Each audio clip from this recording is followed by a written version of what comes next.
Herzlich willkommen auf meinem Kanal. Heute mal ein kurzes Video zwischendurch. Ich bräuchte eure Hilfe bei der Bestimmung dieses Messers. Das war ein Flohmarktfund im April 2019. 3 Euro habe ich dafür bezahlt. Und ich denke, dass es etwas Besonderes sein könnte. Das kleine Messer wurde komplett in Handarbeit gefertigt. Die Griffschalen sind aus Horn. Darunter befinden sich Messingliner, die mit einem ganz feinen Fallwerk versehen sind. Der Griff ist ganz leicht geschwungen, weist eine Länge von 86 mm auf. Es handelt sich hier um ein Slipjoint-Messer. Die Rückenfeder und die einzelnen Werkzeuge sind mit Stahlstiften vernietet und mit kleinen Messingringen ummantelt. Zu den Werkzeugen: Es sind 3 kleine und feine Klingen verbaut, die unter Garantie früher mal minimal höher und auch länger waren. Hier wurde auch ein kleiner Stege gedacht, um die Schneide zu schützen, wenn man die Klinge einklappt. Dann noch ein Werkzeug, das mehr Rätsel aufgibt. Es ähnelt im ersten Moment einer Stechahle, ist aber nicht spitz und war auch nicht spitz. Es passt wie angegossen in die dafür vorgesehene Aussparung und hat im Gegensatz zu den Klingen noch die ursprüngliche Größe.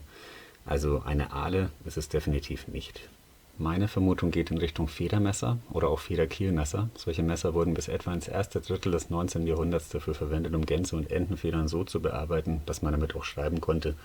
Kennt man vielleicht aus Erzählungen oder auch aus Filmen. Da wird dann die Feder kurz in ein Tintenfässchen eingetunkt und dann wird damit geschrieben. Letztlich so ähnlich wie mit einem Füller.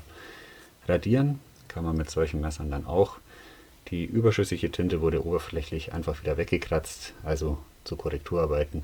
Ist so ähnlich wie beim Kiridashi. Das ganze Themengebiet ist wesentlich komplexer, deswegen verlinke ich euch dazu noch was in der Videobeschreibung. Und das sind jetzt hier auch nur Taubenfedern. Das könnte vielleicht sogar eine Entenfeder sein. Ja, die richtigen Federn in der Stadt aufzutreiben, war dann doch nicht so leicht.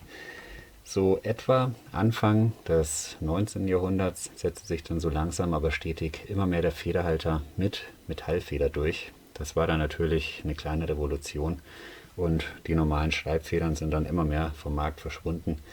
Ja, aufgrund der Entstehung dieser Metallfedern schätze ich die Entstehung dieses Messers so auf etwa 1800 bis 1830 ein. Wie gesagt, reine Spekulation, wobei es aufgrund der Verarbeitung des Messers schon sehr gut passen würde. Ursprung könnte auch fast überall sein, also vielleicht Frankreich, England, Deutschland, irgendwie so. Rätsel gibt mir dann immer noch dieses kleine, ausklappbare Werkzeug auf. Ich dachte erst, dass man vielleicht den vorderen Teil einer Feder hier aufstecken könnte, um es dann wieder zum Schreiben zu verwenden. Das Ganze ist ergonomisch wirklich gut ausgeformt. Das ist so ähnlich geformt wie ein Stift, liegt also wirklich angenehm in der Hand.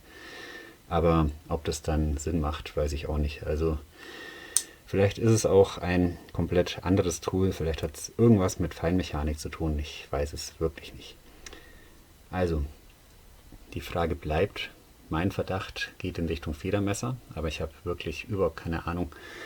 Ich hoffe jetzt mal auf die Schwarmintelligenz und auf viele Kommentare. Habt ihr sowas vielleicht schon mal gesehen?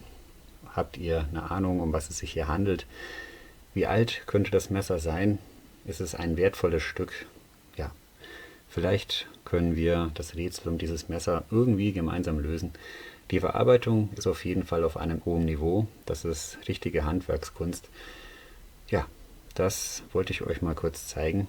Das ist fast schon ein kleines Kuriosum. Vielen Dank für eure Aufmerksamkeit. Ich wünsche euch alles Gute, bleibt gesund. Bis zum nächsten Mal.